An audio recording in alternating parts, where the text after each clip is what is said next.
In today's video, I'm going to teach you how to use Read Aloud in Microsoft PowerPoint. We're going to turn on PowerPoint's built-in Read Aloud feature called Speak, and then test it on your slides. Start by opening PowerPoint and signing into your Microsoft account if you aren't already.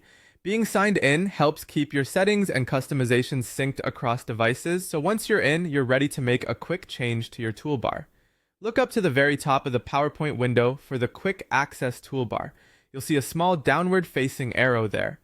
Click that small drop-down button. From the list that appears, choose More Commands.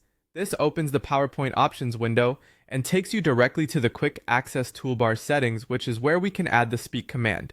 In this window, find the drop-down labeled Choose Commands From. Open it and switch it to All Commands. This expands the list to show every command PowerPoint offers, including the ones that aren't on the ribbon by default. The list is long, so scroll patiently until you find Speak.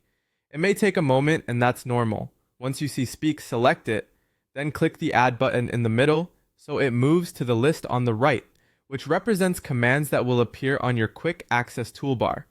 After you've added it, click OK to save your changes and close the window.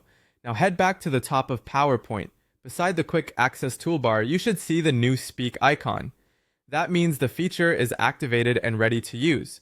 Let's test it. On any slide, highlight the words or sentences you want to hear.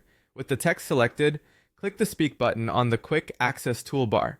PowerPoint will immediately read the selected text aloud using your system's default voice. If you want it to stop, click the Speak button again. This is a great way to catch typos, check the flow of your content, or support accessibility for you and your audience.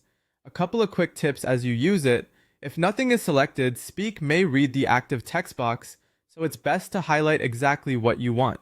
The voice and speed come from your device's text-to-speech settings, so the sound you hear will match your system preferences. And if you don't see the icon after adding it, reopen More Commands to confirm Speak is listed on the right and click OK again to apply. That's it. You've enabled Read Aloud in PowerPoint and tested it on your slide content. Happy presenting!